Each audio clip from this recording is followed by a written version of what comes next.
My name's my appearance. Why does someone still think it's awesome to perceive things that the majority of people cannot?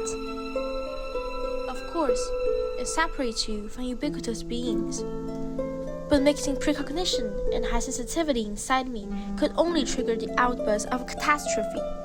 It's always something unpleasant, every single time, and by no means I could prevent things from happening. Ari was gently sitting on the chair beside my table. An indifferent and I, but the underlying truth haunted me for quite a long time, causing these malicious nightmares.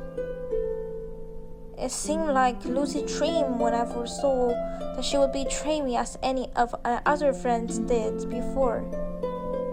Deeming these seemingly trifle matter would only make me feel panicked when I'm still leaning my head, looking at the direction where Ariel's reading a novel. The ending swimming towards me at a time I did not desire to apprehend the truth.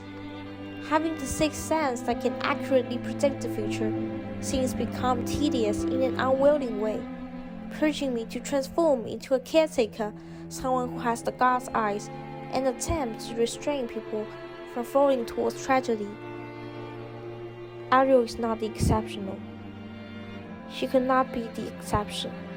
There's a popular girl named Metahemesis in our classes, and she is simply a good leader who can persuade almost all of the people to listen to her and vote for her ideas. We have to put a stop to the scourge of fast fashion in our high schools. These huge clothing corporations are exploiting workers, destroying our environment, and prey on the insecurities, all just to make a quick buck. Just look at how they churn out new trends every season, pressuring us on constantly update our wardrobe. It's creating this toxic culture of waste and overconsumption, where we are constantly feeling like we need the latest styles to be accepted and respected by our peers. And the worst part is, a lot of these clothes are made in horrific sweatshop conditions by people who are barely paid a living wage. These companies don't care about us or the planet. They just want our money. And they use all sorts of manipulative marketing tactics to get the money. From celebrity endorsements to social media influencers. It's ruining our esteem and our bank accounts. Also, they can maximize their profits. Enough is enough. We need to take a stand and demand ethical, sustainable fashion in our schools. No more slave labor, no more environmental destruction, and no more fueling the endless cycle of consumerism. Our values and our planet are more important than their bottom line. Yes? But don't you think banning the fast fashion at all is such a very extreme thing? Because students require cheap and affordable products in order to furnish their daily life. Maybe considering or favoring moral educating people to avoid slave labor is something that we could do in order to avoid fast fashion. No way, Anderton. Are you sure? Certainly education reforms are not enough. That's just what I want to say. These corporations have shown time and time again that they can be trusted to do the right thing. As long as they've access to our market, they'll keep exploiting workers and the planet just to maximize their profits. The only way to create real change is to cut them off completely. We have to be the generation that says no to fast fashion, no matter the personal cost. Yeah, I know it might mean that some of us might have to pay a bit more of clothes, but isn't that a small price to pay to protect the vulnerable people making our garments and the future of our planet? I just think she gets quite scary sometimes when she is making a debate. And there's something strange about Metahemesis that I cannot tell. I think everyone around her is turning into a puppet, full-heartedly listening to her words, but I cannot say it out loud. So as you know, I am the team leader of the project again. This message was just sent by the professor as shown here. And we've been learning about poverty all through this semester, you know? And the children aged from 6 to 18 have been working on the factory all day just for make their own living. I mean, the project we're gonna do is meant to let students know how hard it is to be one of the breadwinners like them. These are the materials spreaded. And I'm going to collect all your opinion. Do some of you have any opinions? Just for me, just get to produce glue from the right activity upon the certain workload here. Fine. I scanned out the content of the requirements, and our team could separate into 3 steps to achieve our goal. The first step is to make some glues. The second is to stick these glues on the papers, and the last one is to make the paper bag. Okay, let's just begin working.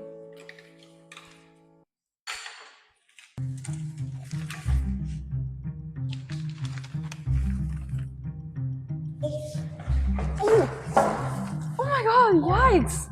Can't you just be careful?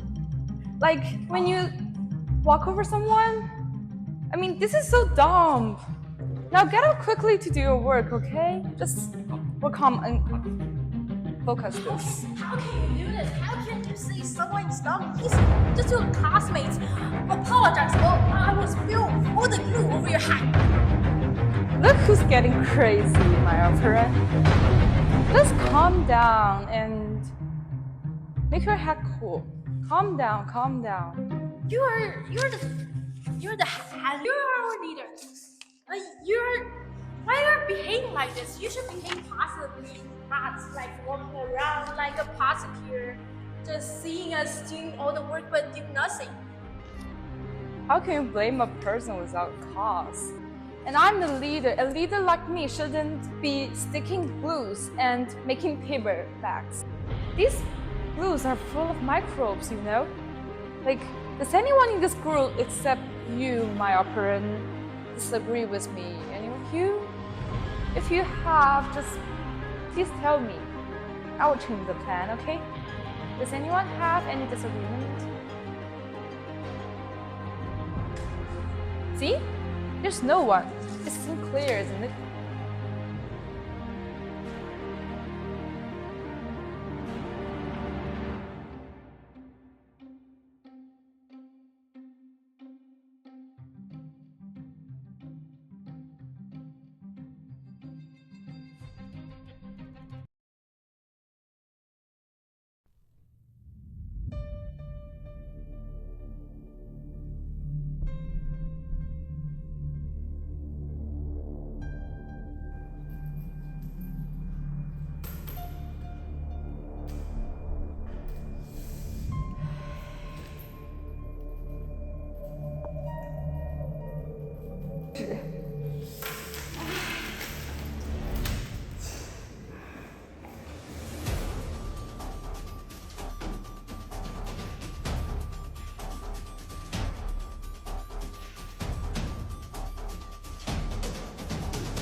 What about my light test?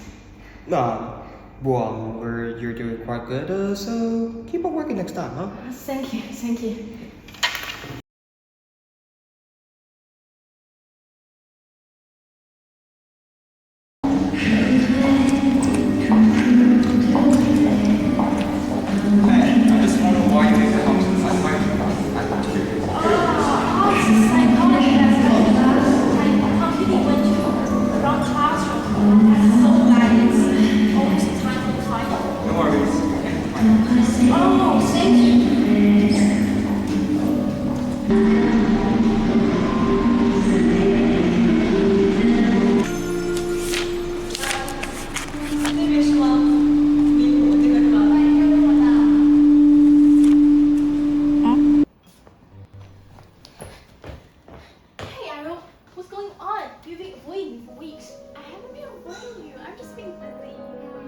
Busy, but it doesn't seem like to me. Oh, really? What's supposed to seem to you? Just saying that you're acting strange and I think you're hiding something from me. Oh, I'm your friend, Ariel, and why are you behaving like this? Why? I can't explain to you right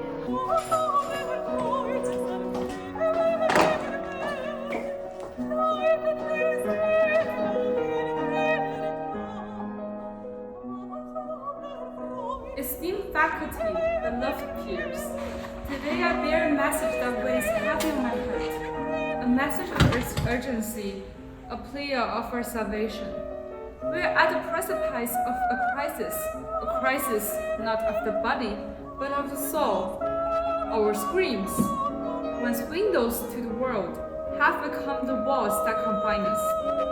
We are the captives of our own devices, chained to the glow of screens that dim our capacity of wonder, for connection, for true human experience.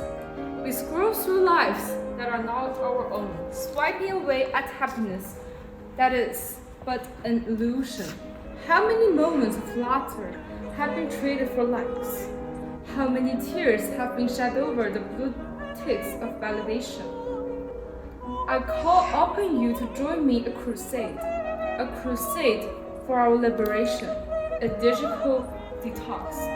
It is not just a break from technology, it is a rebirth of the spirit, a revival of the human touch. Imagine a school where the corridors echo with genuine laughter, not the sterile chimes of notifications. Imagine classrooms where ideas are exchanged, not the hollow memes of our internet. Imagine a world where we are present, truly present, in the lives of those around us. But this is not merely a vision, it is a necessity. We are losing our humanity one swipe at a time.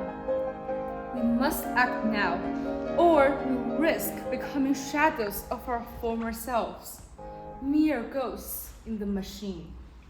I propose that we start with a simple pledge, a pledge to put away our phones during school hours. Let us create a sanctuary, a heaven where learning is untainted by the digital cacophony. Let us reclaim our lunch breaks, tuning them into communal feasts of conversation, not solitary meals of schooling.